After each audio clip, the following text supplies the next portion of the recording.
La unidad en Cristo. Sermón predicado la mañana del domingo 7 de enero de 1866 por Charles Haddon Spurgeon. Mas no ruego solamente por estos, sino también por los que han de creer en mí por la palabra de ellos, para que todos sean uno, como tú, oh Padre, en mí y yo en ti, que también ellos sean uno en nosotros, para que el mundo crea que tú me enviaste. Juan capítulo 17, versículo 20 al 21. Hace ya varios años que con agradecimiento he recibido de un venerable clérigo de una parroquia ubicada en los suburbios de nuestra ciudad el texto para mi sermón del primer domingo del año, suministrados por una misericordia, providencia. Mi buen hermano me ha enviado con sus salutaciones cristianas estos dos versículos para que nos sirvan de tema. Puesto que hemos gozado juntos durante varios años de una verdadera comunión de espíritu en las cosas de Dios, yo solo espero que hasta que uno de los dos sea llamado para morar arriba, ambos podamos caminar juntos en el santo servicio, amándonos el uno al otro fervientemente con un corazón puro. La oración más tierna y conmovedora del Maestro, contenida en este capítulo, nos descubre lo más íntimo de su corazón. Él se encontraba en Getsemaní y su pasión apenas estaba comenzando. Estaba como una víctima en el altar donde la madera ya había sido colocada en orden y el fuego había sido encendido para que consumiera el sacrificio. Alzando sus ojos al cielo, mirando al trono de su Padre, con un verdadero amor filial y descansando en humilde confianza en la fortaleza del cielo, por un momento apartó la mirada del combate y de la resistencia hasta la sangre que estaba ocurriendo abajo. Pedía aquello en lo que su corazón estaba puesto de lleno. Abrió ampliamente su boca para que Dios la llenara. Esta oración, entiendo, no fue solo la expresión casual del deseo del Salvador en el momento final, sino que es una suerte del modelo de la oración que presenta incesantemente ante el eterno trono. Hay una diferencia en el modo de su ofrecimiento. Aquí abajo, él ofreció su súplica con suspiros y lágrimas, pero ahora entronizado en la gloria intercede con autoridad. Pero la súplica es la misma. Lo que deseaba cuando todavía estaba aquí es lo que su alma anhela con ansia ahora que ha ascendido y ha sido glorificado en lo alto.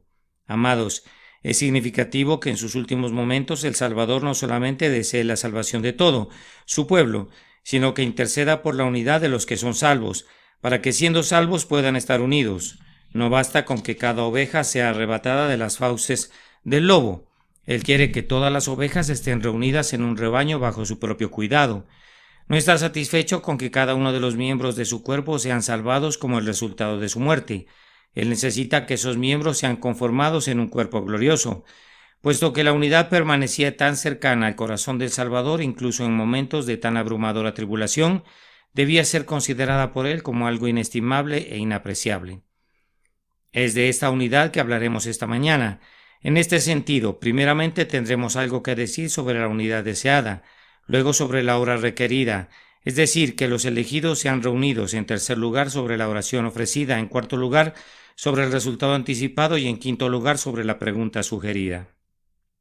Primero entonces, sobre la unidad deseada. Estas palabras del Salvador han sido pervertidas al punto de llegar a generar un mundo de perjuicio.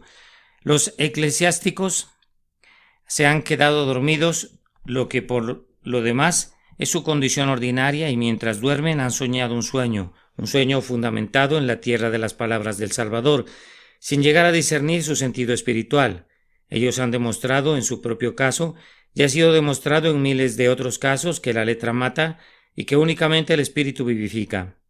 Digo que, habiéndose quedado dormidos, estos eclesiásticos han soñado acerca de una gran confederación que es presidida por un número de ministros, quienes a su vez son gobernados por oficiales superiores, y estos a su vez por otros que finalmente son regidos por una suprema cabeza visible, que tiene que ser ya sea una persona o un sínodo. Esta gran confederación abarca reinos y naciones, y se ha vuelto tan poderosa como para imponer su voluntad a los estados, influenciar en la política, guiar concilios e incluso reunir y movilizar ejércitos. Ciertamente la sombra de la enseñanza del Salvador, mi reino no es de este mundo, debe haber provocado alguna ocasional pesadilla en mitad de su sueño, pero continuaron soñando, y lo que es peor, convirtieron el sueño en realidad, y hubo un tiempo cuando los declarados seguidores de Cristo eran todos uno, cuando mirando al norte, al sur, al este y al oeste, desde el Vaticano, que era el centro, un cuerpo unido cubría toda Europa. ¿Y cuál fue el resultado? ¿Creyó el mundo que Dios había enviado a Cristo? No. El mundo creyó precisamente lo contrario. El mundo estaba persuadido de que Dios no tenía nada que ver con ese gran ente estrujante, tiránico, supersticioso e ignorante que se designaba a sí mismo cristianismo, y los hombres pensantes se volvieron infieles, y fue algo extremadamente difícil encontrar a un genuino creyente inteligente al norte, al sur, al este o al oeste. Todos los que profesaban eran uno, pero el mundo no creía. Sin embargo, Jesús no pensó nunca en este tipo de unidad. Nunca fue su intención establecer un gran cuerpo unido llamado Iglesia, que dominara y se enseñoreara sobre las almas de los hombres, y que incluyera en sus rangos a reyes, príncipes y estadistas que podían ser mundanos, impíos, malignos, sensuales y diabólicos. El designio de Cristo nunca fue montar una máquina de uniformidad que estrujara la conciencia, y así esa gran máquina diseñada por el hombre, habiendo sido perfeccionada y puesta en marcha con el mayor vigor posible, en vez de dedicarse a que el mundo creyera que el Padre envió a Cristo, obró justamente esto, que el mundo no creyera absolutamente nada, sino que se volviera infiel, licencioso y podrido en su esencia, y el sistema tenía que ser abolido como un estorbo público, y algo mejor debía ser introducido en el mundo para restaurar la moralidad.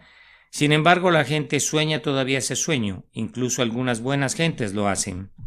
Los puritanos, después que fueron perseguidos y arrastrados a prisión en este país y huyeron a Nueva Inglaterra, y tan pronto desembarcaron en la costa, comenzaron a decir: todos hemos de ser uno, no ha de haber ningún cisma, y el gran látigo fue blandido en la espalda del cuaquero, y esposaron las muñecas sangrantes del bautista, porque estos hombres, de algún modo u otro, no serían el tipo que se sometería, sino que pensarían por ellos mismos y obedecerían a Dios antes que al hombre.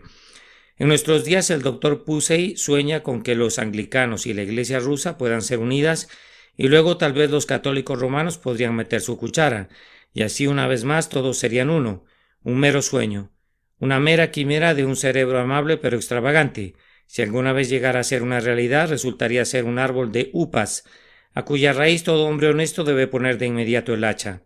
Pero, ¿qué quiso decir el Salvador con «para que todos sean uno como tú, oh Padre, en mí»? Hemos de comenzar por el principio. ¿Cuáles eran los elementos de esta unidad que Cristo deseaba tan ansiosamente? Este capítulo nos proporciona una respuesta muy clara. La unidad había de ser compuesta por los individuos que aquí son llamados ellos, para que todos ellos sean uno. Podrían echar una mirada al capítulo entero para comprobar quiénes son ellos. Miren en el segundo versículo: para que dé vida eterna a todos los que le diste. Entonces vemos que la unidad propuesta es de personas dadas especialmente a Jesús por el Padre. Entonces no se trata de todos los hombres que por casualidad vivan en alguna provincia en particular, o distrito, o ciudad, sino de una unidad de personas que han recibido no la vida común que tienen todos, sino la vida eterna. Entonces las personas especiales que han sido vivificadas por Dios el Espíritu Santo y que han sido llevadas a una unión vital con la persona del Señor Jesús son las que han de construir o constituir una unidad.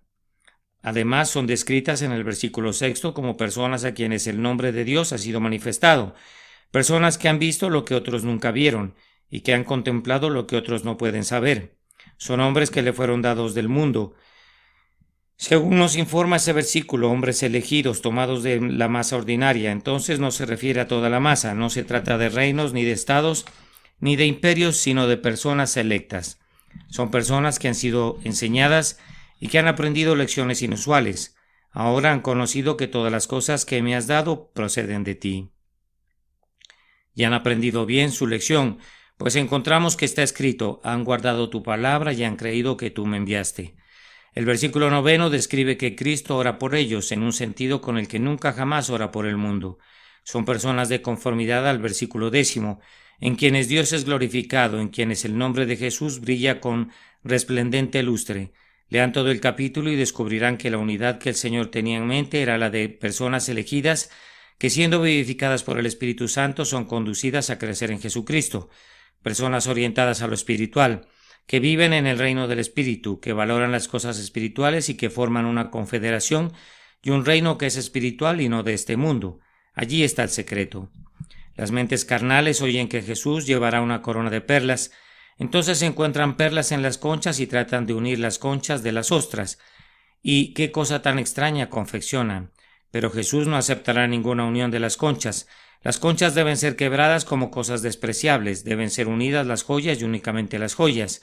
Se rumora que el rey ha de llevar una corona y que esa diadema ha de ser construida de oro fino. Al instante los hombres traen sus enormes pepitas y quieren diseñar la diadema con grandes cantidades de roca, tierra, cuarzo y no sé qué otras cosas más. Pero no puede ser así. El rey no se pondrá una corona como esa. Él refinará el oro, le quitará la tierra y la corona será fabricada de oro fino, no del material con que ese oro esté unido por casualidad. Entonces, ¿de qué está compuesta la única Iglesia de Dios? ¿Acaso está conformada por la Iglesia de Inglaterra y por la Unión Congregacional y por la Conferencia Wesleyana y por el Cuerpo Bautista? No, no lo está. Entonces la Iglesia de Inglaterra no es una parte de la Iglesia de Cristo y la denominación bautista no es otra parte. No, yo niego que estos cuerpos como tales, sin refinar y en bruto, sean una parte de la grandiosa unidad por la que Jesús oró. Pero hay creyentes unidos a la Iglesia de Inglaterra que son una parte del cuerpo de Cristo, y hay creyentes en todas las denominaciones de cristianos. Hay, y muchos en ninguna iglesia visible en absoluto, que están en Cristo Jesús y consecuentemente están en la gran unidad. La Iglesia de Inglaterra no es una parte del verdadero cuerpo de Cristo ni ninguna otra denominación como tal lo es. La unidad espiritual está conformada por hombres espirituales separados, escogidos, tomados de toda la masa con la que se encuentran unidos. Tal vez he hablado con mucha audacia y corro el riesgo de ser mal interpretado, pero esto es lo que quiero decir, que no pueden seleccionar alguna iglesia visible, sin importar cuán pura sea, y decir que tal como está pertenece a la unidad espiritual por la que Jesús oró.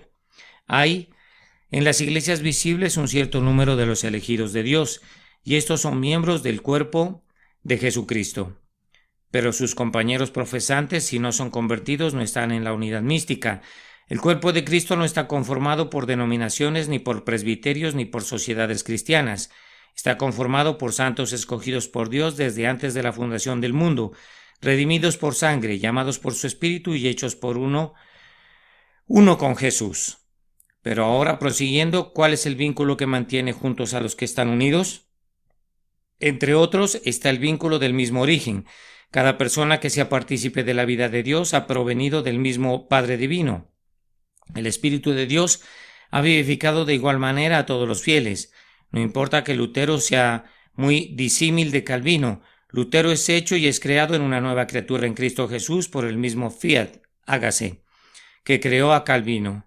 No importa que Juan de Valdés en la misma época se oculte en la corte de España y difícilmente sea reconocido como un creyente.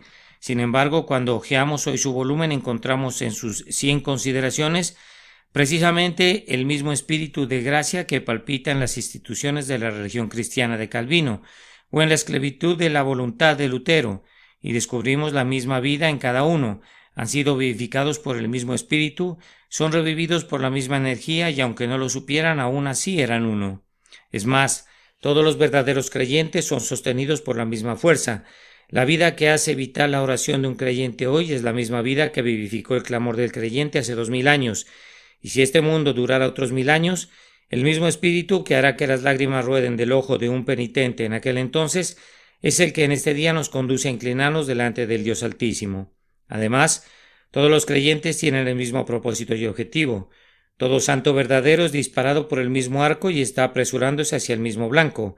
Podría haber y habrá mucho que no es de Dios en cuanto al hombre, mucho de debilidad humana, de contaminación y de corrupción, pero todavía el espíritu interior que Dios ha puesto allí fuerza su camino hacia la misma perfección de santidad y en el entretanto procura glorificar a Dios. El Espíritu Santo que mora en cada creyente es por sobre todo la verdadera fuente de unidad. Hace 200 años algunos de los cristianos de esta tierra nuestra eran cuerpos singulares, raros, extraños, extrañamente diferentes en su comportamiento externo, de sus hermanos de 1866, pero cuando hablamos con ellos a través de sus viejos libros de diferentes tamaños, si pertenecemos al pueblo del Señor, descubrimos que nos sentimos como en casa con ellos. Aunque la manifestación pudiera variar, el mismo Espíritu de Dios obra las mismas gracias, las mismas virtudes, las mismas excelencias, y así ayuda a todos los santos a comprobar que son de una tribu. Si yo encontrara a algún ciudadano inglés en cualquier parte del ancho mundo, reconocería en él alguna semejanza conmigo, habría alguna característica en él por la cual su nacionalidad se vería delatada, y de igual manera puedo encontrar a un cristiano de hace 500 años en medio del catolicismo romano y del oscurantismo, pero su expresión lo delata. Si mi alma avanzara 100 años en el futuro, aunque el cristianismo habría podido asumir otro aspecto y otra apariencia exterior, podría todavía reconocer al cristiano, detectaría todavía el acento galileo, habría algo que se mostrara que si soy un heredero del cielo, soy uno con el pasado y uno con el futuro, sí, uno con todos los santos del Dios viviente. Este es un vínculo muy diferente del que los hombres procuran imponer a los demás para crear una unión. Colocan correas alrededor de toda la parte externa, nos amarran juntos con muchas ataduras y nos sentimos incómodos. Pero Dios pone una vida divina dentro de nosotros y entonces llevamos los sagrados lazos del amor con tranquilidad. Si ustedes tomaran los miembros de un cadáver, podrían atarlos y luego, si transportaran el cuerpo a otra parte y el carruaje se sacudiera fuertemente, una pierna podría salirse de su lugar y un brazo podría deslocarse, pero tomen a un hombre vivo y pueden enviarlo donde quiera y las ligaduras de la vida impedirán que se desarme. En todos los verdaderos hijos elegidos de Dios que son llamados y escogidos y que son fieles hay un vínculo del misterioso amor divino que se hace presente a través de todo el conjunto, y son uno y deben ser uno, siendo el Espíritu Santo la vida que los une. Hay señales que evidencian esta unión y que demuestran que el pueblo de Dios es uno. Sabemos que muchos deploran nuestras divisiones. Hay algunas divisiones que deben ser deploradas entre las confederaciones eclesiásticas, pero en la Iglesia espiritual de Dios vivo yo realmente no puedo descubrir las divisiones que son proclamadas tan ruidosamente. Tengo la impresión de que las señales de unión son mucho más prominentes que las señales de división. ¿Pero cuáles son? Primero, hay una unión en el discernimiento de todos los asuntos vitales. Cuando converso con un hombre espiritual, prescindiendo de cómo se defina, cuando hablamos del pecado, del perdón de Jesús, del Espíritu Santo y de temas similares coincidimos, hablamos de nuestro bendito Señor. Mi amigo afirma que Jesús es hermoso y codiciable. Lo mismo digo yo. Él dice que no tiene nada en que confiar excepto en la sangre preciosa. Yo tampoco cuento con ninguna otra cosa. Yo le digo que me considero una criatura pobre y débil. Él lamenta esa misma condición. Si me quedo en su casa por un breve tiempo, entonces oramos juntos en el altar familiar. Y no se podía decir quién fue el que oró, si un calvinista o un arminiano, pues oramos exactamente de la misma manera. Y cuando abrimos el himnario, si se tratase de un wesleyano, muy probablemente elegiría el himno Roca de la eternidad, fuiste abierta por mí. Si el Espíritu de Dios está en nosotros, todos estamos de acuerdo sobre los puntos relevantes. Permítanme decir que entre los verdaderos santos los puntos de unión, incluso en materias de criterio, son 99 y los puntos de diferencia son solo como uno. En puntos prácticos, como el rostro corresponde al rostro, así el corazón del hombre al corazón del hombre.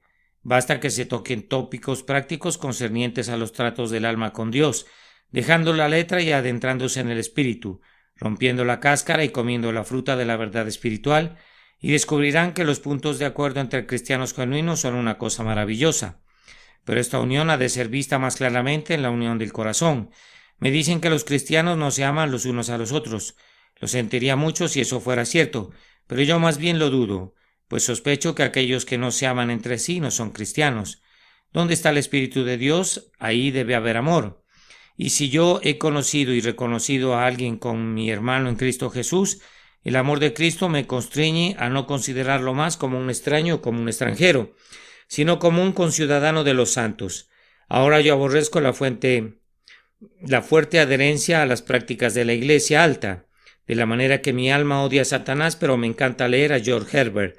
Aunque George Herbert era un denodado miembro de la Iglesia alta, yo aborrezco su fuerte adherencia a las prácticas de esa Iglesia, pero amo a George Herbert muy profundamente, y guardo un cálido rincón en mi corazón para cada ser que sea como él.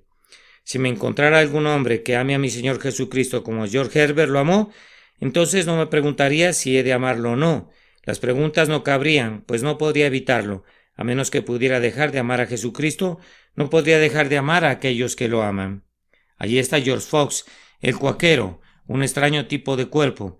Es verdad que anda por todo el mundo haciendo mucho ruido y alboroto, pero yo amo a ese hombre con toda mi alma, porque tenía un tremendo respeto por la presencia de Dios y un intenso amor por todo lo espiritual. ¿Cómo es que no puedo evitar amar a George Herbert y a George Fox, que son en algunas cosas completamente opuestos, es porque ambos amaron al Señor. Los reto, si sienten algún amor por el Señor, a que elijan o escojan entre los miembros de su pueblo.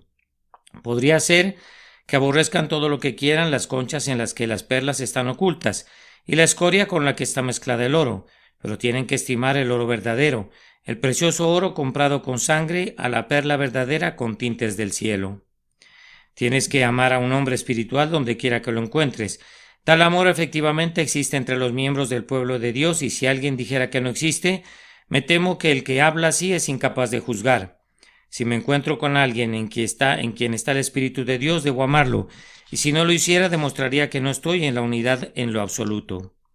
Unidad en el discernimiento, en la experiencia y en el corazón son algunas de las evidencias de esta unión, pero si quisieran una unión más clara y palpable, que inclusive los ojos carnales puedan ver, noten la unidad de la oración cristiana. Oh, cuán mínima es la diferencia allí. Los creyentes bien enseñados se dirigen al trono de la gracia en el mismo estilo, independientemente de la forma particular que su organización eclesial haya asumido. Lo mismo ocurre con la alabanza. En la alabanza en verdad somos como uno, y nuestra música asciende con dulce concierto al trono de la gracia celestial. Amados, somos uno en la acción. Los verdaderos cristianos, en cualquier parte en que se encuentren, están todos haciendo el mismo trabajo. Allá está un hermano predicando. No me importa esa cosa blanca que lleva puesta, pero si es un verdadero cristiano, está predicando a Cristo crucificado. Y aquí estoy yo, y tal vez no le simpatice porque no tengo puesto ese trapo blanco, pero a pesar de eso me deleita predicar a Cristo crucificado. Cuando se trata del trabajo vital real del cristiano, es lo mismo en cada caso, pues es levantar en alto la cruz de Cristo. Oh, dirás, pero hay muchos cristianos en el mundo que predican esto y eso y lo otro. Yo no estoy diciendo nada de ellos o acerca de ellos. No estoy diciendo nada acerca de sus pertenencias eclesiásticas. Yo no estoy diciendo nada de los que simplemente se unen a la Iglesia. Hablo de los elegidos, de los preciosos, de los hombres y mujeres de mente sencilla, enseñados por Cristo, y cuyo móvil de acción es el mismo. Hay entre ellos una verdadera unión, que es la respuesta a la oración de nuestro Señor. Él no intercedió en vano. Él obtuvo lo que buscó, y los hombres verdaderamente vivificados son uno en este día y permanecerán perpetuamente siendo uno. Me parece oír que alguien dice, pero yo no puedo ver esta unidad. Mi respuesta es, una razón podría ser tu falta de información. El otro día vi que estaba construyendo un gran edificio. Sabía que no era un asunto de mi incumbencia, pero me quedé perplejo tratando de imaginarme cómo saldría de allí una estructura completa. Me parecía que los techos quedarían colocados muy torpemente, pero me atrevo a decir que si hubiese visto un plano, podría haber habido alguna torre central o alguna otra combinación por medio de la cual las alas, una de las cuales parecía ser más larga que la otra, podrían ser rematadas en armonía, porque el arquitecto sin duda tenía en su mente una unidad que yo no tenía en la mía. Así que ni ustedes ni yo poseemos la información necesaria en cuanto a lo que ha de ser de la Iglesia. La unidad de la Iglesia no ha de ser vista por ustedes hoy, no lo piensen. El plan no ha sido ejecutado todavía. Dios está construyendo por allá y ustedes solo ven el cimiento. En otra parte está casi listo el coronamiento, pero ustedes no pueden comprenderlo. ¿Habrá de enseñarles el maestro su plano? ¿Acaso está obligado el divino arquitecto a llevarlos a su estudio para mostrarles todos sus motivos y designios secretos? ¿No es así? Esperen un poco y se darán cuenta de que todas estas diversidades y diferencias entre los hombres orientados espiritualmente, cuando el plan maestro llega a ser implementado, son partes diferentes del gran todo, y ustedes conjuntamente con el asombrado mundo sabrán entonces que Dios ha enviado al Señor Jesús. Visito una gran fábrica, veo una rueda grande girando en una determinada dirección, indiferente y desatenta a todas las demás ruedas. Veo otra rueda girando en dirección contraria, a todo tipo de movimientos concéntricos y excéntricos, y yo me digo, todo esto parece un extraordinario embrollo. Precisamente se trata de eso. Yo no entiendo esa maquinaria. Así, cuando analizo a la gran iglesia del Dios visible, si miro con los ojos de mi espíritu puedo ver la armonía interna, pero si con estos ojos miro a la gran iglesia externa, no puedo ver la armonía ni será vista jamás hasta que la iglesia oculta sea hecha manifiesta cuando el Señor venga. La razón por la cual ustedes no ven la unidad de la iglesia podría ser por la aspereza actual del material. Vean por allá un número de piedras y por aquí un número de árboles. Yo no puedo ver la unidad, por supuesto que no. Cuando todos estos árboles sean cortados en tablones, cuando estas piedras reciban su forma, entonces podrán comenzar a verlos como un todo.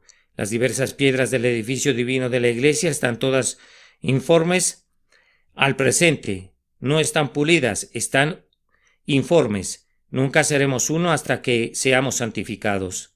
La unidad de Cristo es una unidad de seres santos, no de seres impíos. Y conforme a cada uno de nosotros se torne más y más preparado para ocupar su propio lugar, como consecuencia de la obra de Cristo, más y más descubriremos la unidad de la iglesia. También permítame observar que tal vez no podamos ver la unidad de la iglesia porque nosotros mismos no podemos ver nada. ¿Es esa una dura expresión? ¿Quién puede soportarla? Hay miles de profesantes que no pueden ver nada. ¿No han de suponer, queridos amigos, que la unidad de la iglesia sea algo que ha de ser visto por estos ojos nuestros? Jamás. Todo lo espiritual es discernido espiritualmente. Han de tener ojos espirituales antes de que puedan verla. Mucha gente dice que no hay unidad. Me sorprendería que hubiese una unidad que pudiese ver o sentir. Ellos mismos no están en Cristo. Sus corazones no han sentido nunca lo que significa la vida espiritual. ¿Cómo podrían ser capaces de entender aquello a lo que nunca han entrado? Vean lo que la mente carnal hace con la enseñanza de Cristo. Cristo enseña a su pueblo que deben comer su carne y beber su sangre. Mente carnal dice, yo sé lo que significa eso, y de inmediato corre a la alacena y trae un trozo de pan y una copa de vino.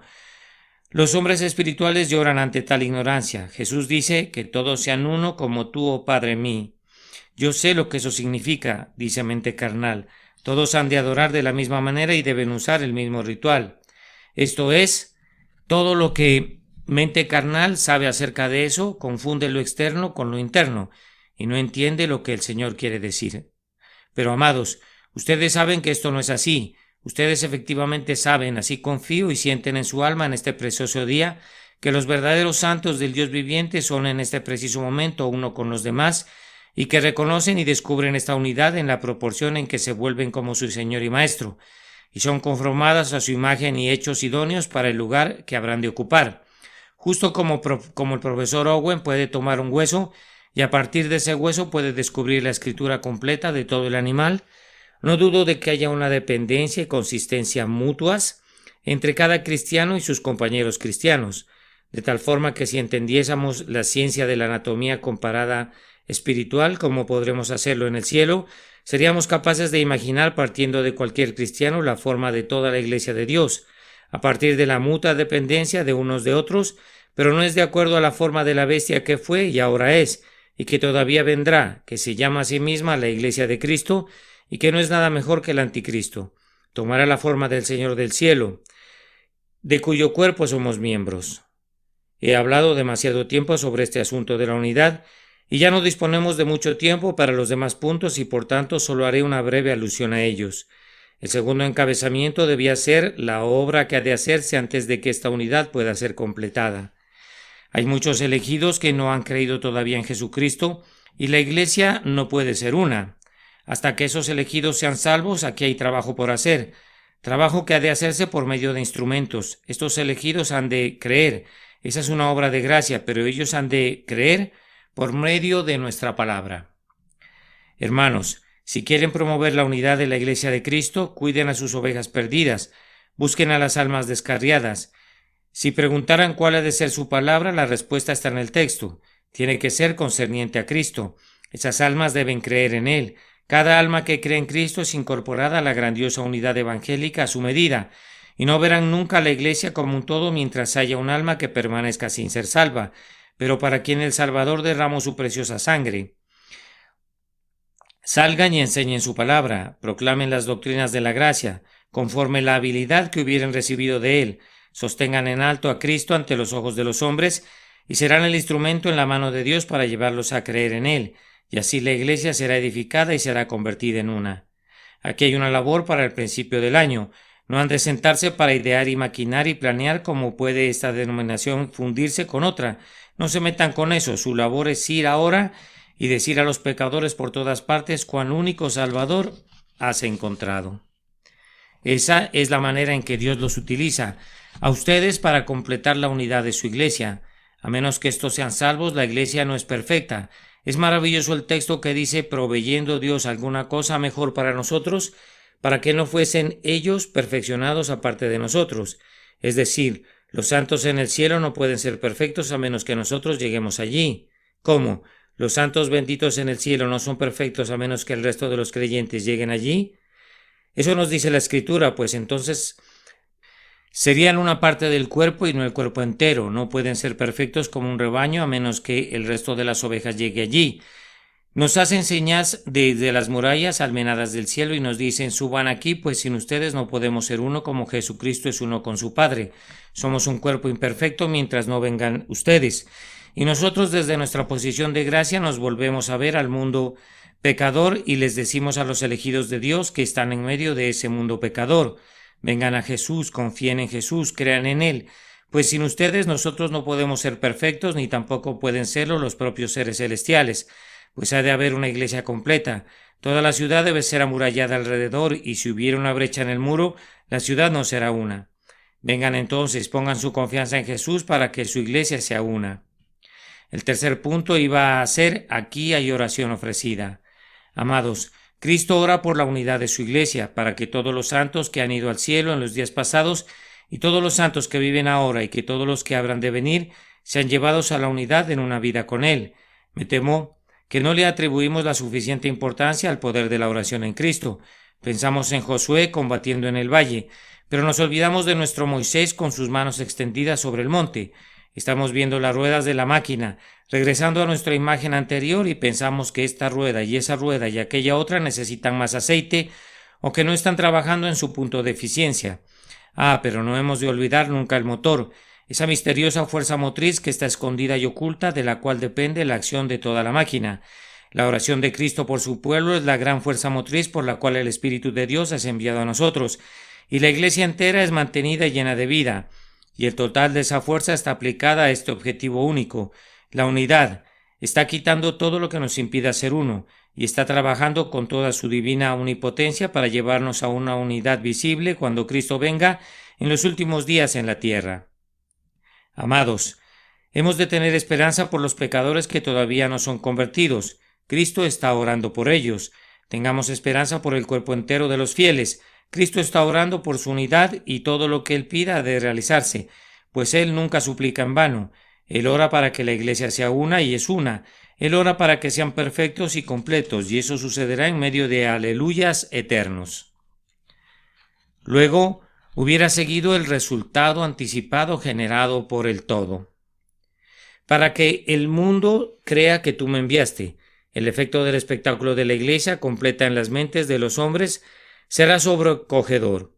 Ángeles y principados mirarán con asombro a la iglesia perfecta de Cristo.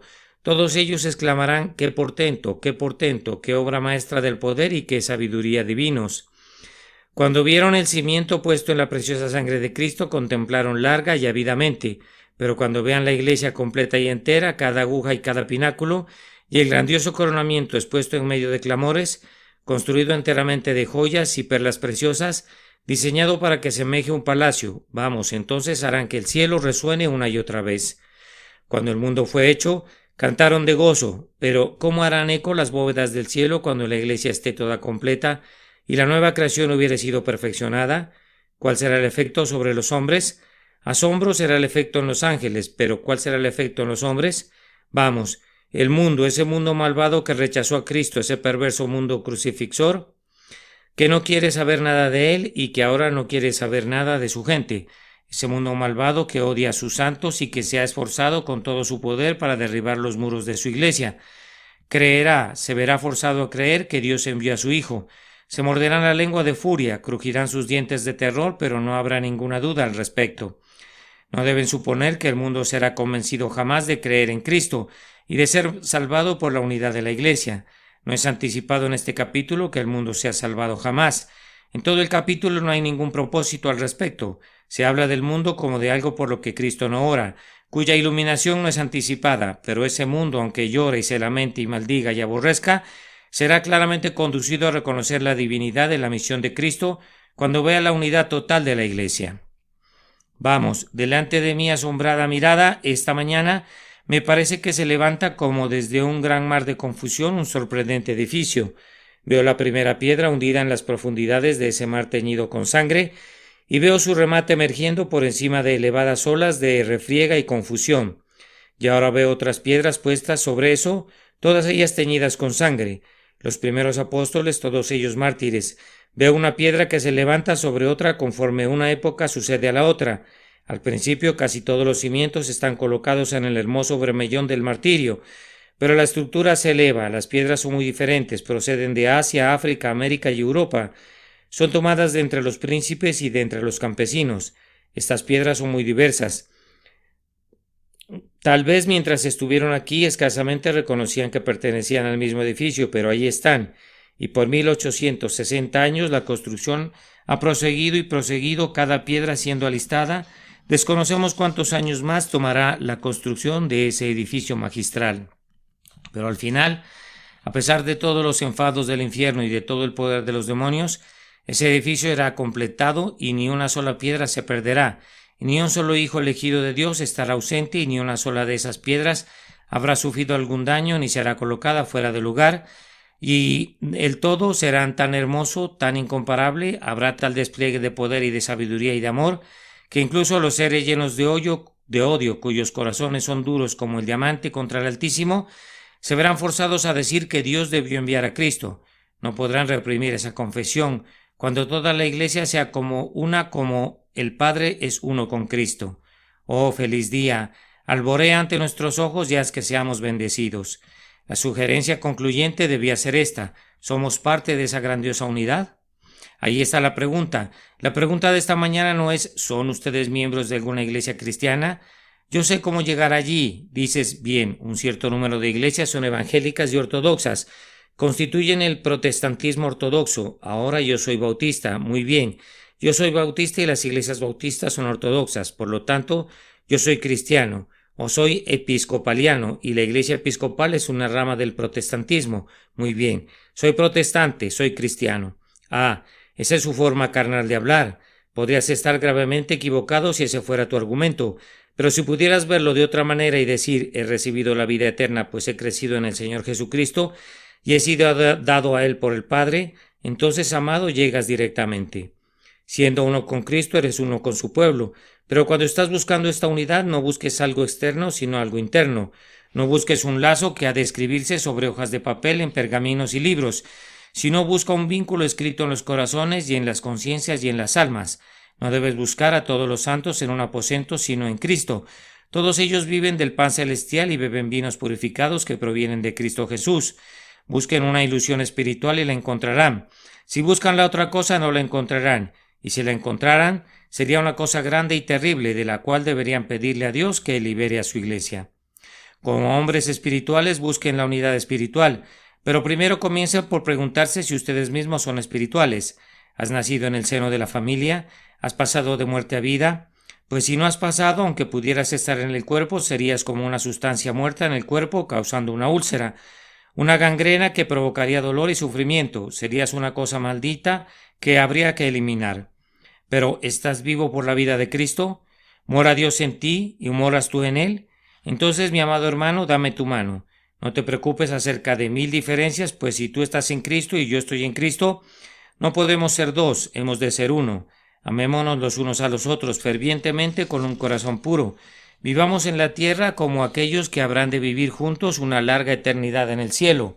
Cada uno de nosotros ha de ayudar al crecimiento de los demás. Ayudémonos los unos a los otros en cada empresa espiritual y santa, en la medida de lo posible, lo cual redunda en la promoción del reino del Señor, y echemos fuera de nuestros corazones todo lo que pudiera romper la unidad que Dios ha establecido. Desechemos toda falsa doctrina, todo falso pensamiento de orgullo, de enemistad, de amargura, para que nosotros, a quienes Dios ha hecho uno, seamos uno delante de los hombres, así también como delante de la mirada del Dios que escudriña los corazones. Que el Señor nos bendiga, queridos amigos, como una iglesia, que nos haga uno y que nos mantenga unidos, pues será el componente muerto entre nosotros lo que provocará divisiones. Los hijos vivos de Dios conforman la unidad. Son los seres vivos los que están vinculados conjuntamente. No habrá temor al respecto. La oración de Cristo cuida de nosotros para que seamos uno.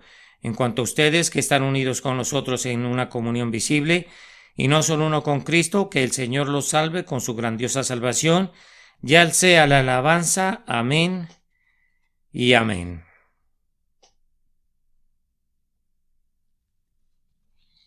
La unidad en Cristo. Sermón predicado la mañana del domingo 7 de enero de 1866 por el reverendo Charles Haddon Spurgeon.